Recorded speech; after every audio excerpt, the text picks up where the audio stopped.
क्या आप लोगों ने शाहिद अफरीदी का नाम सुना है? हाँ जी भाई, पाकिस्तान के क्रिकेटर रहे शाहिद अफरीदी।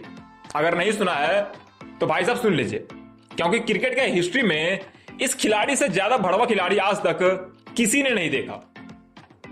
एंड ये मैं इसलिए कह रहा हूं क्योंकि हम सभी को पता है कि अभी जो है क्रिकेट वर्ल्ड में WCL खेला जा रहा है, यानी कि वर्ल्ड चैंपियंस लीग, जिसमें Bharat, Pakistan, West Indies and England, south Africa and Australia की टीमें शामिल है। एंड इन 6 टीमों के बीच WCL खेला जा रहा है एंड इसका शेड्यूल भी तैयार हो चुका है।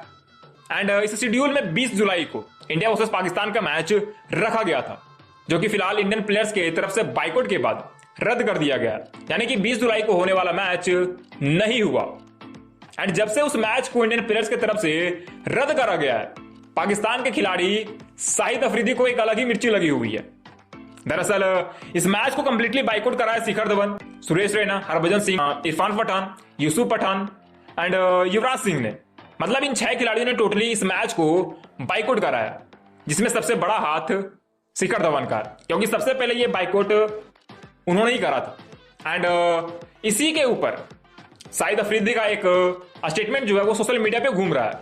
एंड उन्होंने कहा कि क्रिकेट वो गेम है जो कि 2 देशों की दूरियों को कम करता है एंड हमेशा ही खेल को पॉलिटिक्स से अलग रखना चाहिए। एंड ये सारा करामत जो हुआ है वो शिखर धवन के कारण हुआ है। वो एक सड़े अंडा की तरह टीम इंडिया में थे, जिन्होंने इस चीज को लेकर ओपनली अनाउंस करा। एंड इसके बाद बाकी के भारतीय खिलाड़ी जो है वो इनके पीछे चल पड़े। अब भाई साहब यहां तक इन्होंने कुछ कहा तो हमें उतना फर्क नहीं पड़ा, बट जब इन्होंने कहा कि भाई साहब पॉलिटिक्स को क्रिकेट से दूर रखना चाहिए या फिर गेम से दूर रखना चाहिए, तो ये तो वही बात हो गई कि भाई साहब थूकू भी मैं खुद एंड उसको चाटू भी मैं खुद, क्योंकि ये वही शाहिद अफरीदी भड़वा है जिन्होंने पहलगाम अटैक के ऊपर इंडियन आर्मी को लेकर स्टेटमेंट रिलीज करा था कि जब इंडिया में पटाखे भी फोड़े जाते हैं तो उसका ब्लेम पाकिस्तान को दिया जाता है।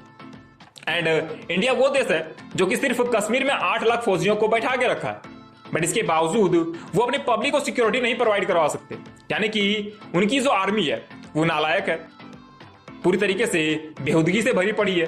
एंड उनमें वो दम नहीं है कि वो अपने पब्लिक को सिक्योरिटी दे सके, यानी कि खुले तौर पे वो इंडियन आर्मी को गाली देता हुआ हमें नजर आया था। एंड इसके साथ ही उन्होंने ये भी कहा था कि इस तरीके की हरकत जो है वहां की इंडियन आर्मी एंड वहां की पॉलिटिशियंस मिलकर करवाते हैं एंड इसका ब्लेम जो है वो पाकिस्तान के ऊपर थोप देते हैं। अब सवाल ये उठता है कि भाई साहब ये तो क्रिकेटर है, या यूं कहते हो एक्स क्रिकेटर, फिर इसको पॉलिटिक्स से क्या लेना देना, जबकि ये ना तो कोई गवर्नमेंट ऑफिशियल है, ना तो इनका कोई इन्वॉल्वमेंट पाकिस्तान के गवर्नमेंट में है, बट इसके बावजूद as a cricketer, as a ex cricketer, as a sports athlete इन्होंने ये स्टेटमेंट क्यों रिलीज करी? एंड अगर करी तो भाई साहब इन्होंने ये बात क्यों कही कि क्रिकेट को पॉलिटिक्स से दूर रखना चाहिए, जबकि ये खुद क्रिकेट में पॉलिटिक्स घुसेड़ रहे हैं, या यूं कहे तो एज अ क्रिकेटर पॉलिटिक्स में घुस रहे हैं। एंड इतना ही नहीं, आपको याद होगा कि जब इंडिया पाकिस्तान के बीच वॉर चल रहा था एंड जब उस वॉर को सीज फायर करा गया, तब इन्होंने बाकायदा एक रोड शो भी करा था, जहां पे ये अपनी आवाम को रिप्रेजेंट कर रहे थे ओपन सनरूफ वाले गाड़ी में कि भाई साहब हमने इंडिया को वॉर में हरा दिया। हालांकि वो अलग बात है कि उस रोड शो में रोड के किनारे आदमी नहीं बल्कि सुअर खड़े थे एंड उनको ही देख के ये ताली बजा रहे थे।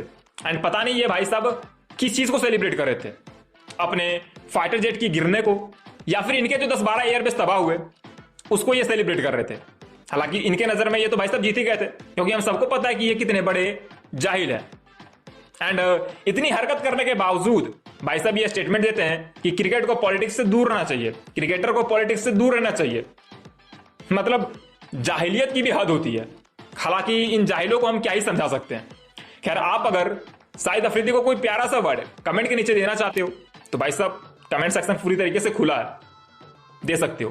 मिलते हैं नेक्स्ट वीडियो में नेक्स्ट रिपोर्ट के साथ, तब तक के लिए जय हिंद।